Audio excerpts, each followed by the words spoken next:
Hey friend, today I'm going to show you how to introduce the elements of drama using your Reading Interactive notebook. You can find the pieces that you'll need for today's lesson in the description below. Let's get started. The things you're going to need for this lesson are your reading notebooks, these 3 Reading Interactive notebook pages, scissors, glue, and you're going to make sure that your kids have markers, colored pencils, crayons, whatever.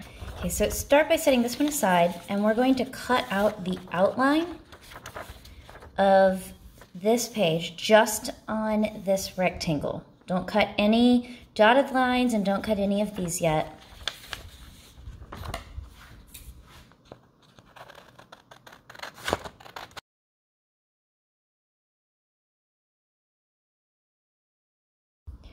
Okay, and then, here's the trash. Then we cut out the title for the interactive notebook page and just this outer rectangle of this page.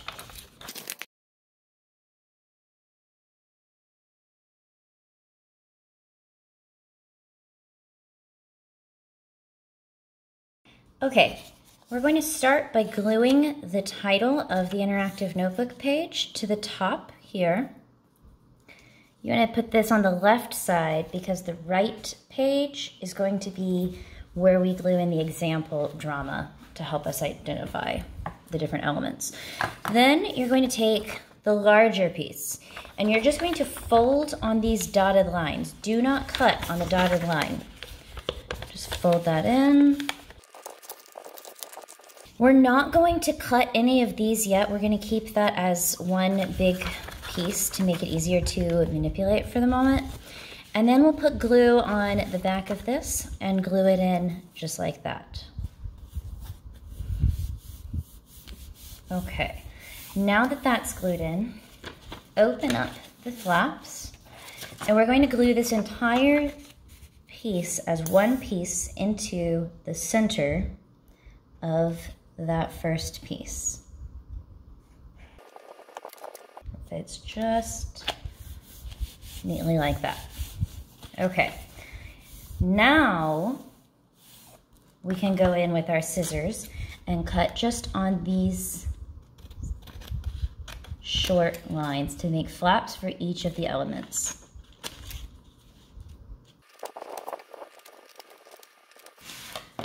Okay, now it's time to cut out the example drama text.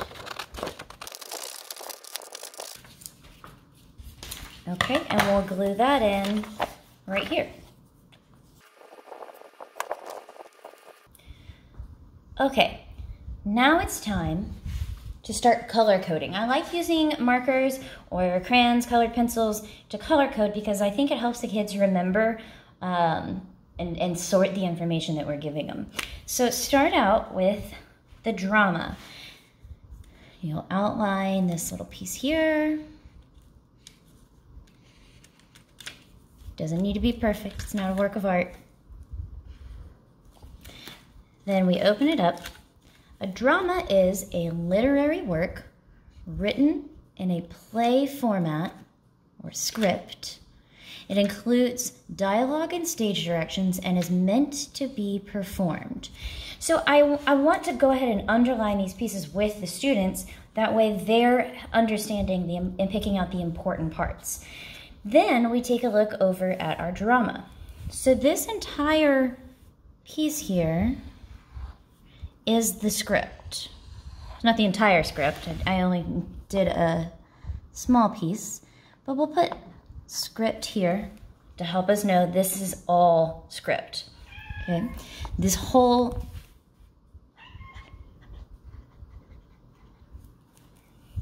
thing is the drama. Okay, then we move to act. Well, an act, let's go ahead and outline our piece here.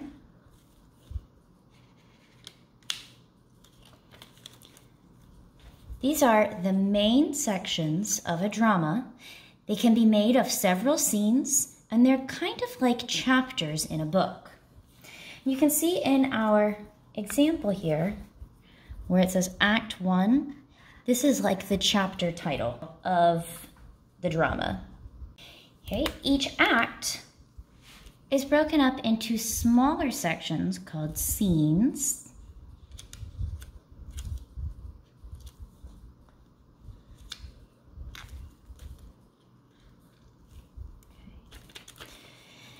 So these are smaller sections within an act that take place in one setting.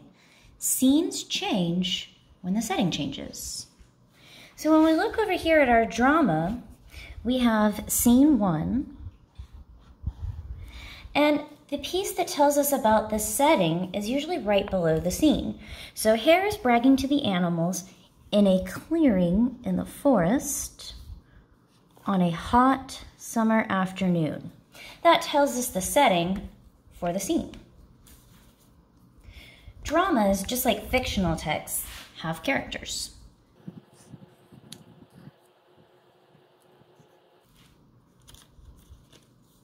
Characters are the people, animals, or things that the story is about, just like the characters in a fictional story. So over in our example, this drama actually pulls out the cast of characters right at the top. Some of the examples I've seen on just different readers' theater texts I've found and stuff like that, they don't always do that, but they do always list the character to the side. So we've got our narrator, the hare, the other forest animals, the tortoise, the hare, the tortoise, narrator. And the character's name is always to the left of what they're going to say. Also, near what the characters say are stage directions.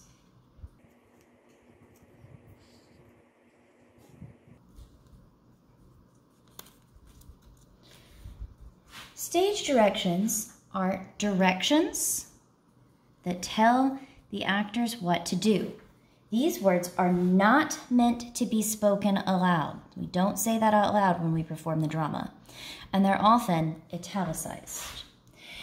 When you look over in our example, we have a couple of different places where you will find stage directions. Here in the beginning of the scene, kind of that describes the opening, there are some directions for what's going on. So Hare's bragging to the animals. Tortoise slowly joins the group. Now this, next to the narrator, there aren't stage directions here because the narrator is just talking after these things are being acted on stage. In parentheses next to where the hare's part is, it says, energetically bouncing as he speaks. So that's showing what the hare should be doing while on stage. The hare would not say that part out loud. The other forest animals groaning in unison. The tortoise slowly enters the scene, speaking in a low and slow voice. So that not only tells the actor that's playing the tortoise what to do, also kind of how to speak, how to say this line. The hare looks at tortoise, raises his eyebrows, and begins to hop around tortoise. Tortoise raises his head to answer, unaffected by the insult.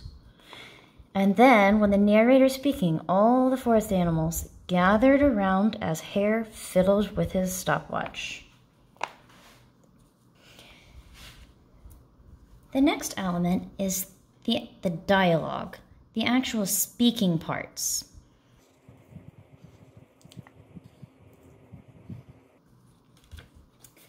Okay, these are the words and lines from the script that the characters say aloud. So the words and lines characters say out loud. So over here we can see this is what the narrator is saying. All the animals in the forest were really growing tired of listening to Hare brag. Day in and day out, it was all he seemed to do. So we're just going to put a box around that. And then we can go through and put a box around all of the other speaking parts. I'm the fastest animal in this forest. Nobody can outrun me.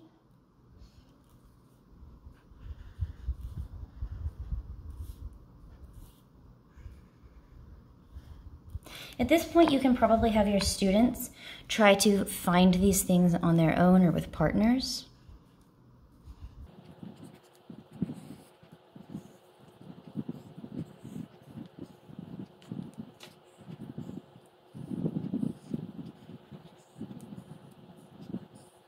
Yeah, the next bit of vocabulary I want to make sure my students understand is who or what a playwright is.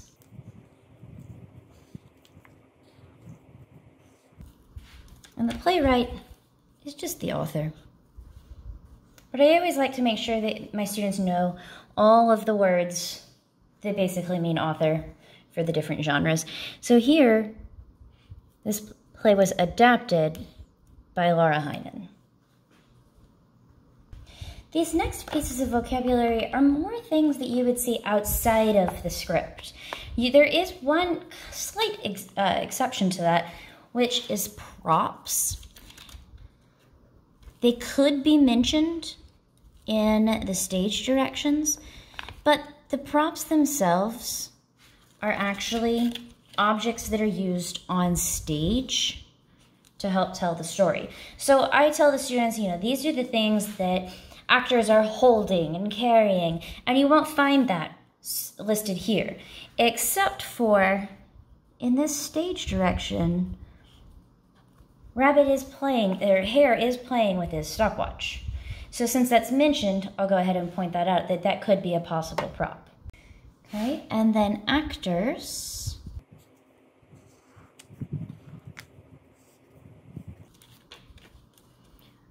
Are the people performing the play. They're pretending to be the character. So it's not the character, it's the person playing the character. And the set is also important to the drama when it's being performed.